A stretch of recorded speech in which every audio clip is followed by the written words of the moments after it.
नमस्कार। आज हम जैव विविधता एवं वर्गीकरण के अंतर्गत देखते हैं समूहीकरण एवं वर्गीकरण की प्रक्रिया। हम रोजाना कई तरह की वस्तुएं अपने आसपास देखते हैं।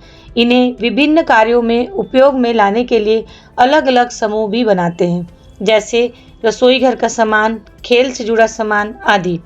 यहाँ कुछ वस्तुओं की सूची दी गई है। इन सभी वस्तुओं को उनके गुणों के आधार पर सारणीबद्ध करना है।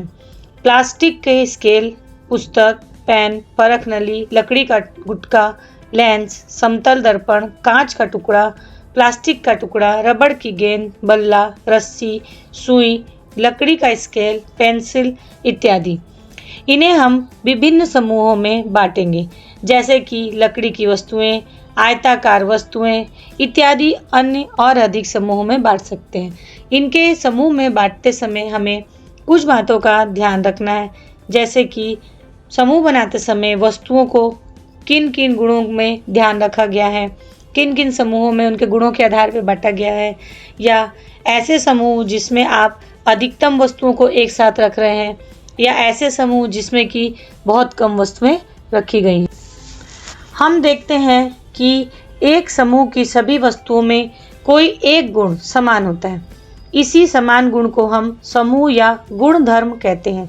रबड़ की गेंद, बल्ला, रस्सी, समतल दर्पण आदि का उपयोग हम खेलने में करते हैं।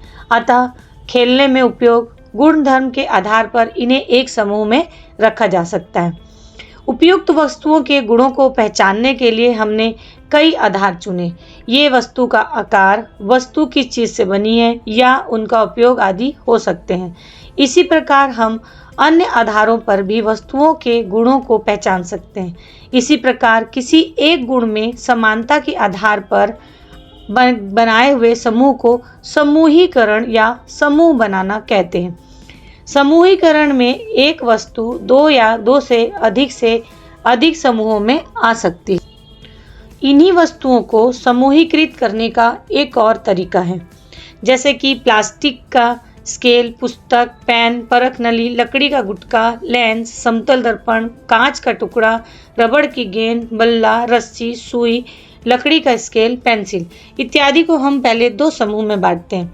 एक समूह बनाते हैं लकड़ी से बनी हुई वस्तुएं और दूसरा समूह बनाते हैं वस्तुएं जो लकड़ी से नहीं बनी हैं। तो जो इसमें वस्तुएं लकड़ी से बनी हुई है वो इस समूह में आ जाएंगी, और जिन समूह वस्तुओं को बनाने में लकड़ी का उपयोग नहीं किया गया उसको हम दूसरे समूह में रखते हैं।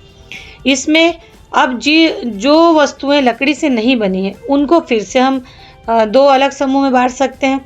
तो उसमें एक समूह ये हो सकता है जिसको कांच से बनी वस्तुएं, और जो वस्तुएं कांच से नहीं बनी है, जैसे कि परख नली, लेंस, समतल दर्पण, कांच का टुकड़ा, सुई, रबड़ की गेंद, रस्सी, प्लास्टिक का स्केल, पेन।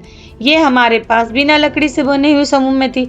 अब इनके जो दो समूह बने हैं उसमें कांच से बनी हुई वस्तुओं में हम अलग करते हैं परख नली, लेंस, समतल दर्पण, कांच का टुकड़ा। और ऐसी वस्तुएं जिनमें कांच का उपयोग नहीं किया गया है उसको हम दूसरे समूह में रखते हैं, जैसे कि सुई, पेन, प्लास्टिक का स्केल, रबड़ की गेंद, रस्सी इत्यादि। इस तरीके में एक विशेष प्रकार का समूहीकरण किया गया है। इसमें प्रत्येक स्तर पर ऐसे समूह बनाए गए हैं जिनका आधार गुण विशेष की उपस्थिति एवं अनुपस्थिति है।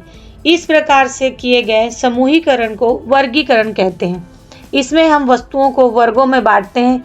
एक वर्ग की सभी वस्तुओं में अधिक से अधिक समानताएं होती हैं और उन्हें अन्य वर्ग में नहीं रखा जा सकता।